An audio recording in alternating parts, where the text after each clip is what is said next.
Designer brands can be expensive too. I mean, a lot of times when we think about expensive fragrances, we automatically think of niche and we think of having to pay $300+ per bottle. And yeah, that's ridiculous at that point. But a lot of designers that are pushing 70, 80, 100 bucks, that's pretty pricey too, especially if you're trying to build up a collection and purchase several of these. And a lot of designer brands, especially the more well-known ones, are going to be in that upper tier there in terms of pricing. Not all of them, but a lot of them. And so what I ended up doing was I kind of realized, like, hey, you know, some of these designer brands where on average they cost 70, 80 bucks, 60 bucks, somewhere around in there, every now and then they'll have one or two fragrances that you can get for a significantly lower price. I'm talking like 30 bucks, something around there. So we're going to go over each of those here. We're going over 5 cheap fragrances from normally more expensive brands. And I will link all of these down below because I'm going to be referencing prices a lot here, and the prices I'm talking about are discount prices. Goes without saying, but all brands really are expensive at retail. They all are. So we're not talking about retail price, we're talking about discounted prices here. Let's kick this one off with the House of Versace. Now, normally Versace, they're kind of mid-range, but they're also kind of some creeping their way a little bit past mid-range with inflation and just the prices on everything going up. Typically their fragrances, and we're talking 100 ml bottles here, are going to be $55, $60, somewhere around there. Yes, there are some outliers that are a bit less. Yes, you can get testers, which Versace fragrances usually don't come with a cap if you're getting testers, and that poses a problem for a lot of people. So just to make it easy, we're saying, you know, $50, $55, $60, 100 ml. Now you can get a fragrance from them that is only about $27. Now it is a tester, but the fragrance itself doesn't even have a cap anyway, so it really doesn't matter. It is Versace's The Dreamer. So this is, you know, the sprayer right there. It's built in, there is no cap, so you can get a tester and save a good amount of money and not miss out on anything. So this one's got lavender, a bunch of aromatics going on in here, a little bit of this like florally tobacco note. I think it smells divine. Really is. It's more of a classic scent, more traditional, more mature. It's not your Dylan Blue type of thing, that's for sure. I mean, this is not going to be for everybody. My younger audience, don't get this one, but guys who want something just a little bit more traditional in a way, just a little bit more upscale and something more professional smelling, Versace The Dreamer is a really nice, very affordable option. Again, 2700 ml tester. You're hard pressed to find Versace fragrances for that low. I mean, you're not going to do it aside from this one. So if you want something like this, definitely check it out. Next up, we have the brand of Dolce & Gabbana. So they're very well known for the light blue line and of course the One line. Now with Dolce & Gabbana, it's another one where prices have seemed to gone up. At least I'm pretty sure they have, unless I'm losing my mind. But I could have sworn there was one point where you could consistently get Dolce & Gabbana, the One Eau de Parfum for like right at $50, maybe $55, somewhere around in there. And now it seems like it's going up over 60 in some places, 60, 65, depending on where you're at. So I do feel like the prices have gone up. Even same with something like Light Blue Eau Intense. I used to think, I could have sworn it was like 45, 50, and now it's pushing 60s as well. So prices have seemed to gone up on just Dolce & Gabbana fragrances in general, but also fragrances everywhere else in general. But there is one that you can get from the One line for like $39, and that is the One Gray. So my cap is broken. The inside plastic got cracked, so it doesn't snap on anymore, so it just kind of flops around. But this is simply a fresh version of Dolce & Gabbana's The One. You know, you still get that tobacco, you get that grapefruit opening, but then you get a good dose of vetiver, a very clean and soapy vetiver. It smells really, really nice. And to me, this is the office version or work version or school version of Dolce & Gabbana The One.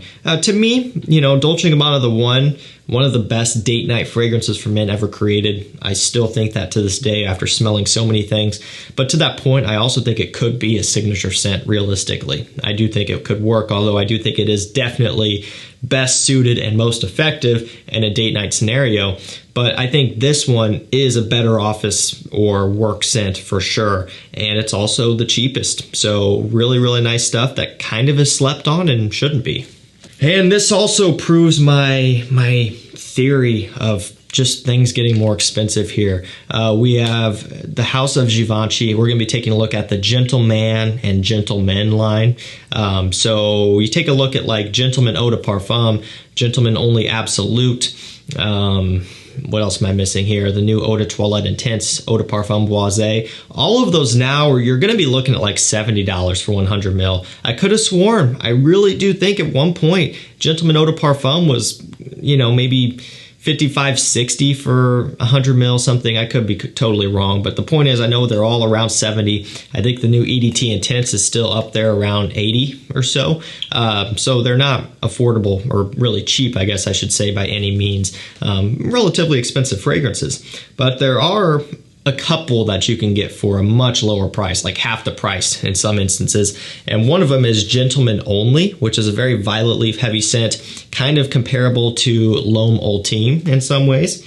You know, just green, bright, fresh, very springtime oriented. This one you can get for, I took a note here, $45 for a tester with cap, which I think is a really, really nice price for this stuff. I think it's great. You know, that's kind of putting it in that mid-range category right there in the middle. And if you knocked off another $10, it would be a cheapie. I think that's pretty cool. It's a great bang for your buck here. And the other one is just the original Gentleman, not the 1974, but the relaunched one. I can't remember. I think it's 2017 year. Gentleman Eau de Toilette with pear and iris and all that stuff. About 46 for 100 ml tester, I believe. So also affordable, and it's a really nice one as well.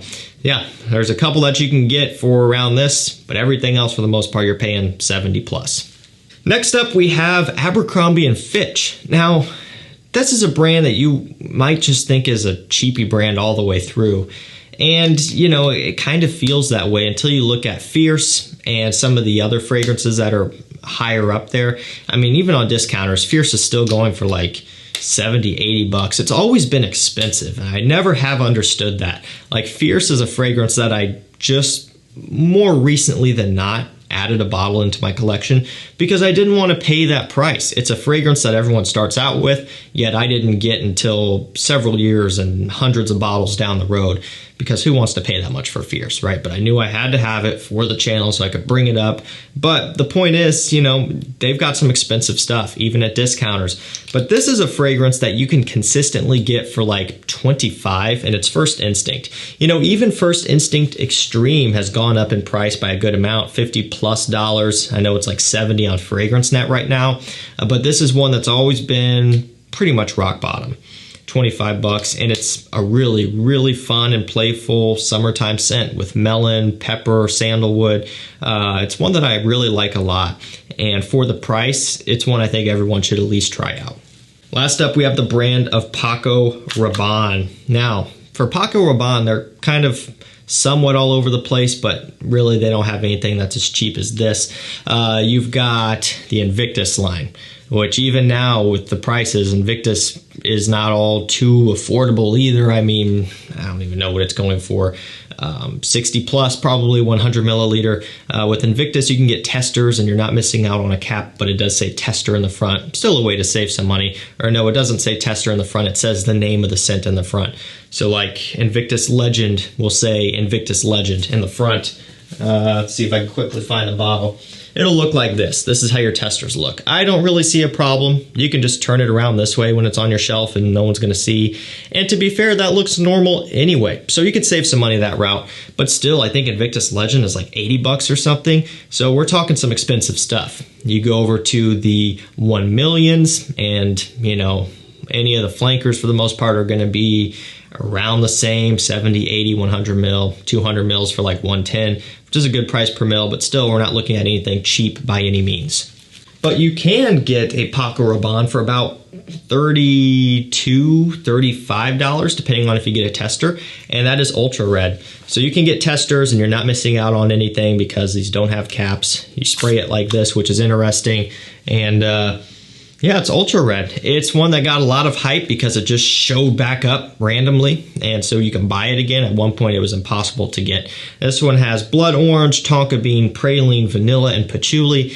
It's, in a way, kind of a summer gourmand a little bit, because there is some like orangey freshness out of this one, but then a ton of sweetness. It would be more cooler weather than anything, but it also kind of gives off a little bit of a warm weather kind of mood for me. So it's just one of those deals, you know, whatever you want to do with it, you can, type of thing. But the point is, I mean, it's a cheapie, literally. This is a cheapie from PACO RABANNE, where everything else is at a bare minimum $50, $60, and a lot of them are going up to $80. You can get one for $30. I think that's pretty cool. And for what it's worth, this is actually really nice stuff. Kind of gets compared to Ultra Zest by Mugler, which is also discontinued and super expensive now. So that's kind of a cool little tidbit there.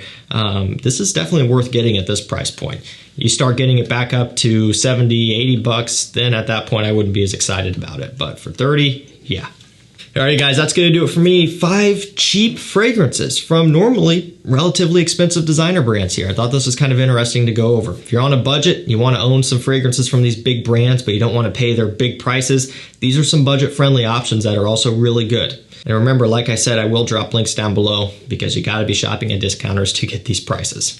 Don't go into Macy's and say, hey, I saw in a YouTube video that this was 35 bucks, because they're going to look at you like you're an idiot, and they're probably going to try to tell you that it's fake if you buy anywhere else from here. So don't do that. Please don't do that.